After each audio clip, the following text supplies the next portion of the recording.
YouTube! Like, share, subscribe, let's ride. Back again with another banger. Here with my partner, though. You know what I'm saying? Subscribe is free. Stop playing with me. Back again for another video. Y'all already know how we get down, man. Subscribe is free. Stop playing with me. Smash that like button and comment below. Listen, y'all already know how we do. We get straight to it. So without further ado, let's get it. Welcome to Hood War Stories. In this episode, I'll be discussing an incident between the Avenues Gang and the Venice Shoreline Crips. Oh, it's gonna be a good one. The Venice Shoreline Crips are a Black American gang located in the Oakwood neighborhood of Venice, California.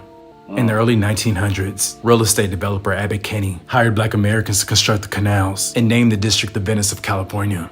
In the 1920s, a small Black community, mainly employees of Abbott Kinney, was centered north of Electric Avenue, between Rose and California Avenue. This area would become Oakwood, a Black American neighborhood, separated but geographically centered in the middle of a white community.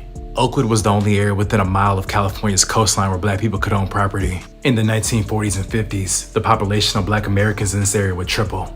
The Venice Shoreline Crips date back to the 1970s. They were amongst the first Black gangs to fight gang wars against Mexican gangs. In the 1990s, they were in a violent racially charged gang war against Venice 13, the Culver City Boys, Santa Monica 13, and Sotel 13. Proven to be battle-tested, their reputation in LA gang history is solidified. The Avenues are a Mexican-American gang based in Northeast LA, specifically in Glassell Park, Highland Park, Cypress Park, and Eagle Rock. By the 1990s, their notoriety in this region was second to none. The main cliques are Drew Street, 43rd Ave, Avenues 57, Cypress Avenues, and Division Street. So it's a long chat drop bomb on that motherfucker. Shouts out to all these sets. They was out here getting it. But listen, it's a long history when it comes to Black gangs and Mexican Latino gangs. This I didn't know. You know what I'm saying? You would think because shit, Black, you brown, we come together, but it seems like a lot of the Mexican Latino gangs don't really fuck with nor mix intermingle with the Black gangs. You feel me? Hell, some of the Black gangs don't intermingle with the other Black gangs. It is what it is, and I'm sure it's vice versa with the Mexican gangs. But from the sounds of it, from me listening to these stories, bro, it really sounds like these Mexicans just don't fuck with Black folks on the West Coast.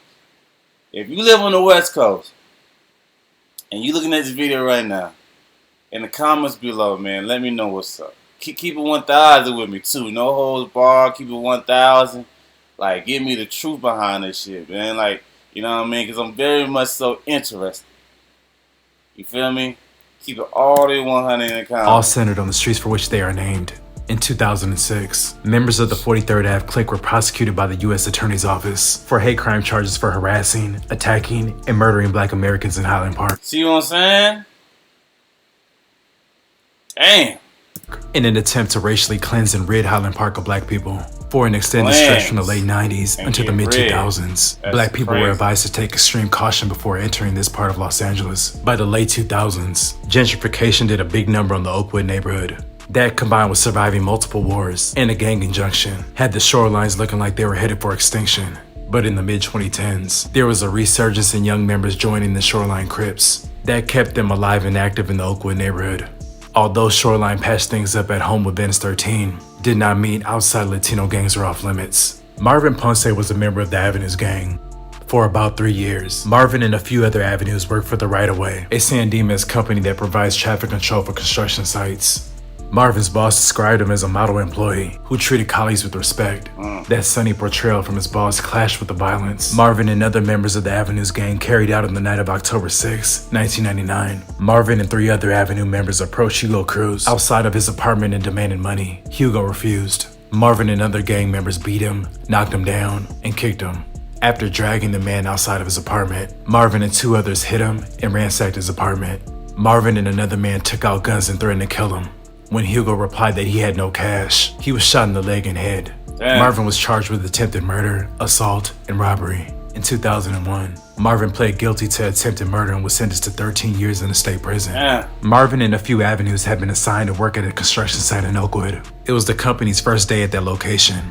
On that day, Marvin was wearing a short-sleeved shirt, which revealed tattoos associated with the Avenues gang. At some point during the shift, tensions arose between the workers and members from the Shoreline Crips. At about 4 p.m., Marvin was nearing the end of his shift. He was cleaning up traffic equipment when a black male wearing a mask approached him and produced a gun. Marvin took off running while the black male pursued. While Marvin was being chased at the intersection of 7th and Brooks, the black male closed in, aimed, and shot Marvin in the back at point-blank range. That boy got raped. As Marvin fell to the street in front of a vehicle, the black male shot Marvin a second time. He then tucked the gun into the waistband of his shorts and fled the scene by running west down the 600 block. These niggas ran from Brooks. God damn! Nigga got Ricky for real. Brooks Avenue.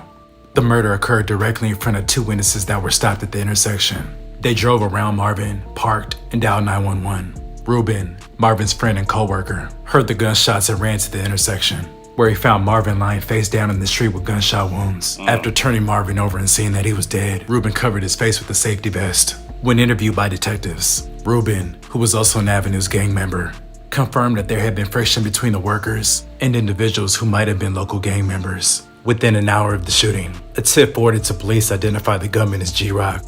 A second witness said he was riding his bike along Brooks Avenue when he saw a man near a covered gate wearing basketball shorts and a mask that resembled something out of a movie. Despite the disguise, Mr. Gonzalez recognized the suspect as G-Rock by his eyes. After G-Rock was arrested, he was placed in a holding cell with a confidential informant. There, he made a number of incriminating statements.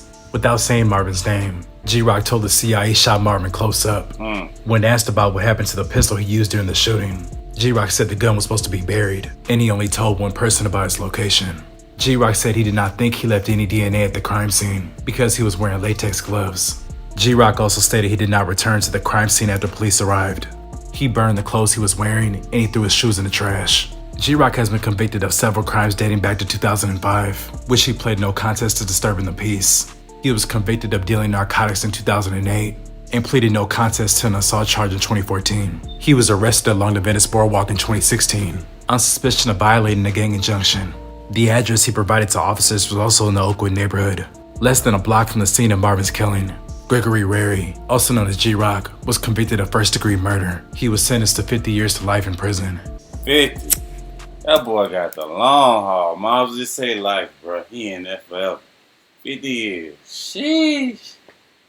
Listen, man. That's crazy. But like I told y'all, like I asked y'all, man, y'all put me on game a little bit more when it comes to the Mexican gangs and the black gangs and their history, man. Like, you know what I'm saying? Because from the looks of it, from the sounds of it, shit sound like, you know what I mean? They just don't fuck with each other for nothing. For real, for real. Y'all let me know in the comments below. Smash that like button. Subscribe. It's free. Stop playing with me. You already know who it is, man. It's your boy Tony Rax. Rax Media. Get your racks up. Let's get it.